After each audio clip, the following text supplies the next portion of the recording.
今回の動画ではキーフレームを使ったアニメーションの設定方法について紹介します。それでは始めていきます。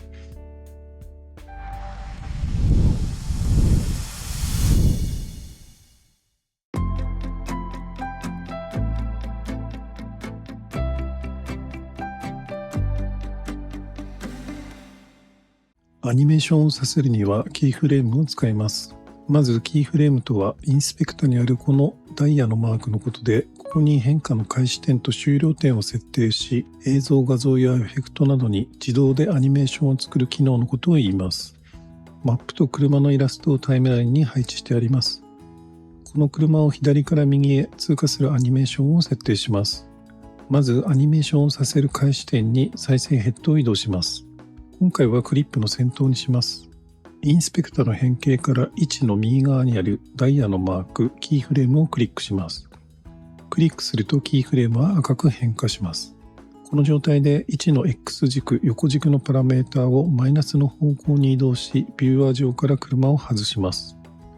次にアニメーションの終了点に再生ヘッドを移動し、インスペクタの変形、位置の X 軸、横軸のパラメータをプラスの方向に移動し、左から右へ車を移動させます。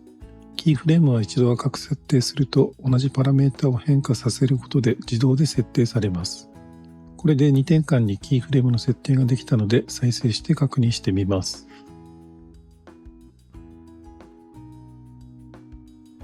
最初に設定した位置のキーフレームの地点から次に設定した位置のキーフレームの地点まで車がアニメーションすることができました。この移動するアニメーション設定はビューアー上で直接移動させることも可能です。ビューアー下にあるこのアイコンをクリックし変形を選択します。アニメーションをさせる開始点に再生ヘッドを移動し、インスペクタの変形から位置の右にあるダイヤのマークキーフレームをクリックします。ビューアー上で車を移動させ、次にアニメーションの終了点に再生ヘッドを移動し、ビューアー上で車を左から右へ移動させます。再生すると先ほどと同じようにアニメーションをさせることができました。注意点として途中のフレームでこのようにパラメータを動かすと勝手にキーフレームが打たれてしまいます。その際は間違って設定したキーフレームに再生ヘッドを移動し、赤くなったキーフレームをクリックして解除してください。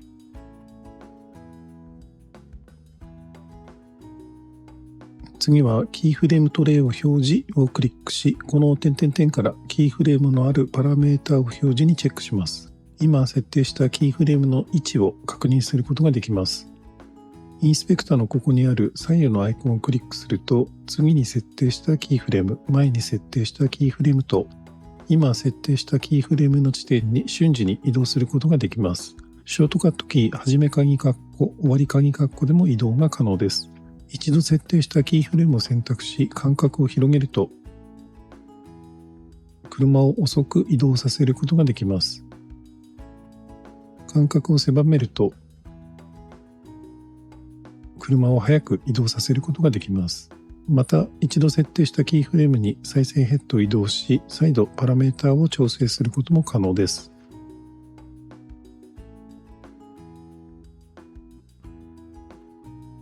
次にこのアイコンをクリックします。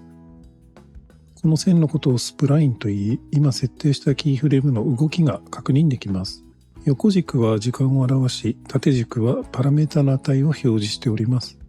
現在は直線で表示されており、これは最初から最後まで同じ速さでアニメーションをすることを意味しています。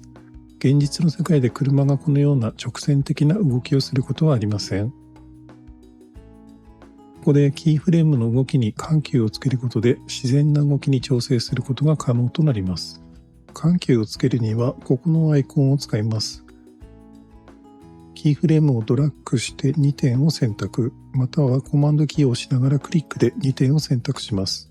一番左のリニアを選択、これはデフォルトの直線的な動きになります。隣のイーズインを選択、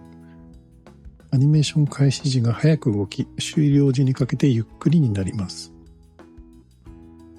隣のイーズイン&アウトを選択、アニメーション開始時がゆっくり動き、途中で加速、終了時にかけてゆっくりになります。その隣の Ease Out を選択。このようにアニメーション開始時がゆっくり動き、終了時にかけて速くなります。今回の車の動きの場合、アニメーション開始時が速く動き、終了時にかけてゆっくりになる Ease In を選択します。スプラインを調整することで自然な動きにすることができました。また、このハンドルをこのように調整することで、アニメーションの開始時の動きをより速く、また終了時の動きをより遅くすることもできます。逆にハンドルをこのように調整すると、アニメーション開始時の動きをより遅く、また終了時の動きをより速くすることもできます。今回は変形の位置のパラメータでキーフレームを設定しましたが、この右側にダイヤのマークがあるパラメータはすべてアニメーション設定が可能です。また1つのパラメータだけでなく、2つ3つと合わせて設定することも可能です。それぞれのパラメータを掛け合わせることで何通りものアニメーション設定ができるので、ご自身でもいろいろ試してみてください。